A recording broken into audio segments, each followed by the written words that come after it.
সুপ্রিয় দর্শক, স্বাগত জানাচ্ছি। ভৌগোলিক দিক থেকে বাংলাদেশ অত্যন্ত গুরুত্বপূর্ণ। ভাটির এই দেশটিতে তিন দিকে ভারত রয়েছে। দীর্ঘদিন ধরেই প্রতিবেশী দেশটির সাথে বাংলাদেশের সুসম্পর্ক বিরাজ করে আসছিল, কিন্তু শেখ হাসিনা সরকারের পতনের পর সম্পর্কে ভাটা পড়ে। এতে দুশ্চিন্তায় পড়ে যায় ভারত।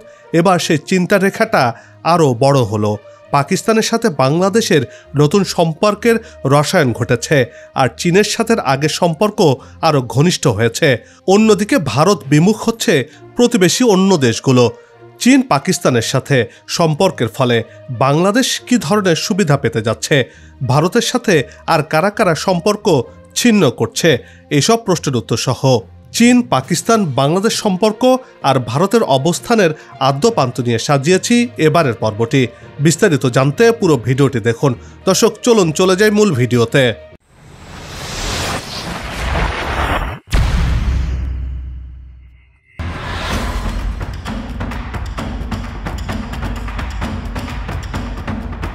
–1971 সালে মহান মুক্তিযুদ্ধের মাধ্যমে বাংলাদেশ শত্রুমুক্ত হয়েছিল।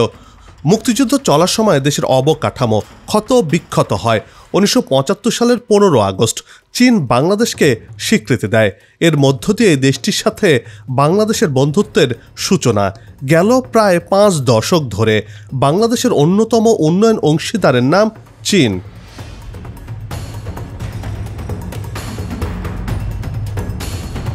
বাংলাদেশ চীনের বন্ধুত্ব 50 বছরের।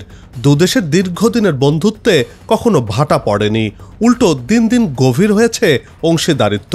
চীনের সাথে বিগত 50 বছরের সম্পর্কে কখনো হোঁচট খায়নি, বরং রাজনৈতিক, অর্থনৈতিক সহ নানা ক্ষেত্রে সম্পর্ক সুগঠিত হয়েছে। 2016 সালে চীনা প্রেসিডেন্ট শি জিনপিং বাংলাদেশ সফর করে বাংলাদেশের অবকাঠামো উন্নয়নের জন্য ঋণ ও কারিগরি সেবা দিতে চুক্তি স্বাক্ষর করার পর থেকে অনেক কাজ হয়েছে এই দুই দেশের মধ্যে।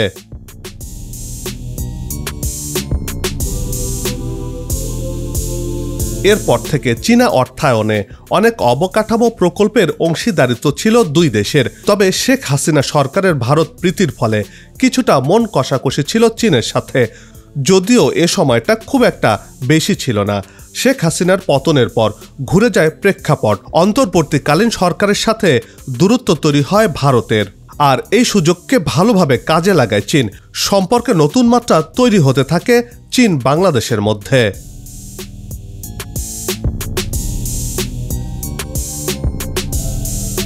বাংলাদেশে চীনের করতে চাওয়া যেসব প্রকল্প হাসিনার আমলে অমীমাংসিত ছিল, সেগুলো ফের অন্তর্বর্তী সরকারের কাছে আলোচনায় আনছে চীন।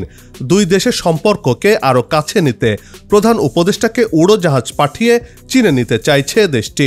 চীনের ডাকে ডক্টর মোহাম্মদ ইউনুস সাড়া দেবেন কিনা এখনও জানা না গেলেও পররাষ্ট্র উপদেষ্টা তৌহিদ হোসেন চীনের দ্বিপক্ষীয় সফর শেষ করে দেশে ফিরেছেন, আর এতে নতুন আশার আলো দেখা দিয়েছে বাংলাদেশের মধ্যে।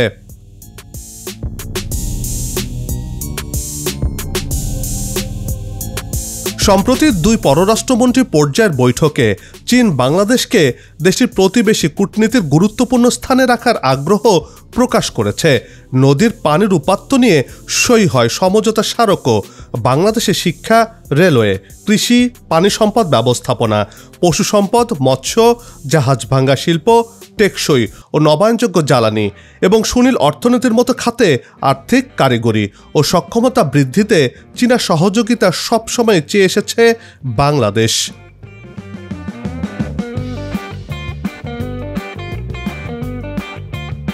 ক্ষমতার পট পরিবর্তনের পর চীনের কাছ থেকে এ প্রত্যাশা আরও বাড়ে ক্ষমতাসীন অন্তর্বর্তী সরকারের।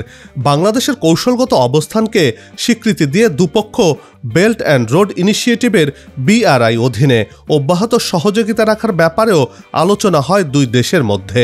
এতেই নতুন করে আশার আলো দেখা দিয়েছে।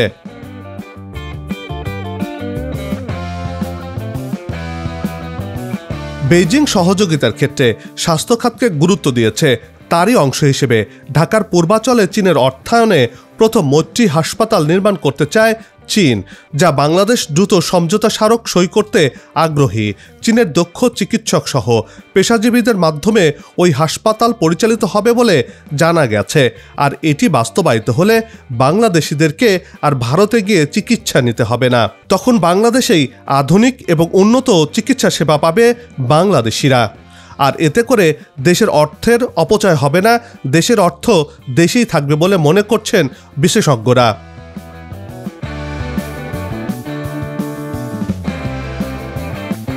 কূটনৈতিক বিশ্লেষকরা বলছেন, চীন বাংলাদেশের কূটনৈতিক সম্পর্ক শুরু থেকে কখনো মন্দ হয়নি। তবে গত 15 বছর বাংলাদেশে ভারতের কর্তৃত্ববাদী আচরণের ফলে অনেক সময় কাজের বা অংশীদারিত্বের সুযোগ হারিয়েছে চীন। তিস্তা প্রকল্পই তার বড় উদাহরণ হিসেবে টানছেন বিশ্লেষকরা। তারা অভিযোগ করে বলছেন, ভারতের কারণে চীনের সাথে তিস্তা প্রকল্প বাস্তবায়ন করা হয়নি।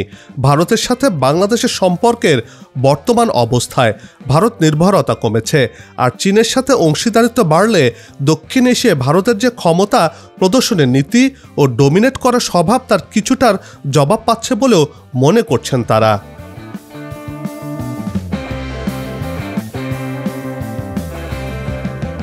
সম্প্রতি আওয়ামী লীগ সরকারের পতনের পর আন্তর্জাতিক সম্পর্কে নতুন মাত্রা যোগ হতে শুরু করে। বিশেষ করে ভারতের সাথে চলতে থাকে টানাপোড়েন।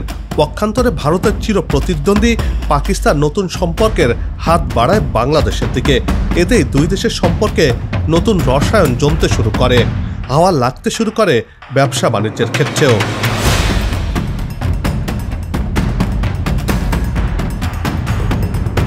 পাকিস্তানের সঙ্গে বাণিজ্যিক সম্পর্ক টেকসই করতে উদ্যোগ নিয়েছে দুই দেশ। এরই অংশ হিসেবে বাংলাদেশে কৃষিজাত পণ্য উৎপাদন ও বিপণন, শিক্ষা, পর্যটন ও সিরামিক খাতে বিনিয়োগের আগ্রহ প্রকাশ করেছে পাকিস্তান। দুই দেশের দ্বিপক্ষীয় বাণিজ্য বাড়াতে ভিসা সহজীকরণ, পাকিস্তান ও বাংলাদেশ থেকে সরাসরি ফ্লাইট পরিচালনারও তাগিদ দিয়েছে পাকিস্তানি ব্যবসায়ীরা। আর এটি করতে পারলে দুই দেশই লাভবান হবে বলে মনে করছেন তারা।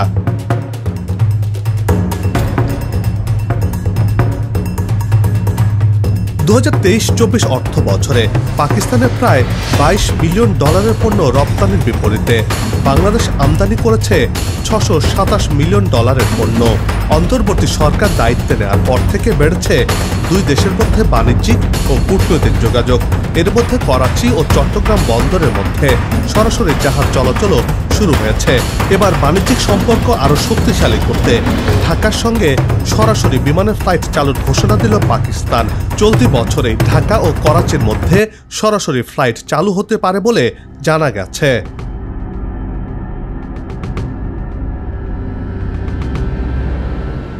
চতুর্থ শিল্প বিপ্লবের চ্যালেঞ্জ মোকাবেলায় জ্বালানি, শিক্ষা, প্রযুক্তি, মানব সম্পদ উন্নয়ন, গবেষণা ও উদ্ভাবন খাতে দুই দেশের নিবিড়ভাবে কাজ করার আগ্রহ প্রকাশ করেছে। সেই সাথে দ্বিপাক্ষিক বাণিজ্য বাড়াতে কাজ চলছে ভিসার জটিলতা নিরসন নিয়েও।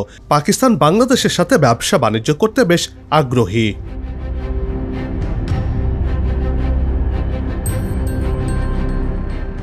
বাংলাদেশের ক্ষমতার পট পরিবর্তনের পর পাকিস্তানের সাথে যোগাযোগ বাড়িয়েছে অন্তর্বর্তী সরকার। সেই সাথে বেড়েছে ঢাকা ও ইসলামাবাদের বাণিজ্যিক সম্পর্ক। এমন পরিস্থিতিতে ভারতকে পাশ কাটিয়ে পাকিস্তানের সাথে আরও শক্তিশালী সম্পর্ক গড়তে যাচ্ছে বাংলাদেশ। এতে ঢাকা ইসলামাবাদ আরও কাছাকাছি চলে এসেছে। এই ঘনিষ্ঠতায় এবার কপাল পুড়ল প্রতিবেশী ভারতের। বাংলাদেশের মতো বড় বাজার হারাতে বসেছে দেশটি। এতে বিপাকে পড়বে দেশটির রপ্তানিকারকরা।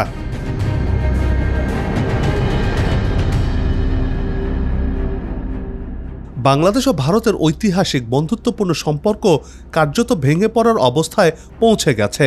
গত কয়েক সপ্তাহের ঘটনা প্রবাহের দিকে নজর বুলিয়ে দেখলে সহজেই অনুমেয় যে হিম শীতল অবস্থা থেকে চরম তিক্ত অবস্থার দিকে যাচ্ছে দু দেশের সম্পর্ক।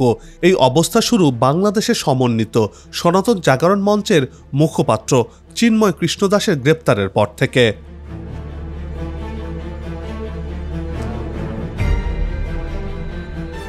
গত এক দশকে ভারতের প্রতিবেশী অনেকগুলো দেশের সরকার হয়তো ভারতের খুবই বন্ধুত্বপূর্ণ অংশ ছিল, কিন্তু সে দেশের সাধারণ মানুষ ভারত বিরোধিতায় ফুঁসেছেন।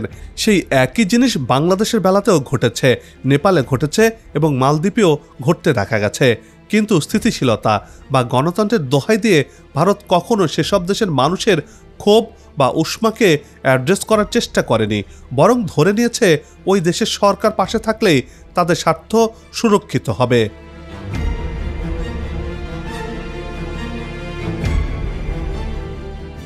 ভারত প্রতিবেশী দেশগুলোতে নিজেদের স্বল্পকালীন স্বার্থের হিসাব করেই এগিয়েছে।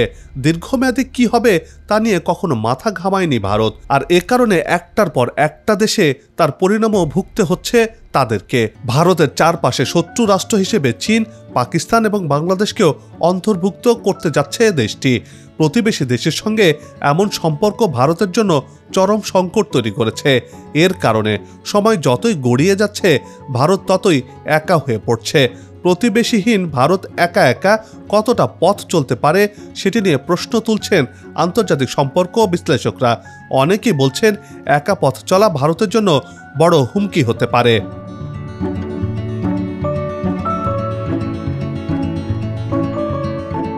সবাই মিলে গাছ লাগাই, দেশের পরিবেশকে বাঁচাই, আসুক নতুন দিন লাগু খাওয়া উন্নয়নের পালে, এমন প্রত্যাশা রেখে পর্ব থেকে বিদায় নিচ্ছি। তবে যাবার আগে সেই একই অনুরোধ, যেখানে সেখানে ময়লা আবর্জনা ফেলবেন না, পরিবেশের ক্ষতি করবেন না, অযথা হর্ন বাজাবেন না, আপনার দেশের সৌন্দর্য রক্ষায় পোস্টার লাগানো থেকে বিরত থাকুন। যদি চ্যানেলটিতে নতুন হয়ে থাকেন, ভিডিওটি ভালো লাগে, তাহলে চ্যানেলটি সাবস্ক্রাইব করে ভালোবাসায় আবদ্ধ করবেন। ভালো লাগা না লাগার বিষয়টি কমেন্টে লিখে জানাবেন। কি ধরনের ভিডিও দেখতে চান তাও জানানোর অনুরোধ রইল। আগামীতে আবারও দেখা হবে নতুন কোনো জায়গা, তথ্য, ইতিহাস আর উন্নয়ন চিত্র নিয়ে। নিজে ভালো থাকুন, দেশকে ভালো রাখুন, আমাদের সাথেই থাকুন, দেখতে থাকুন দেশের এগিয়ে যাওয়ার চিত্র। ধন্যবাদ।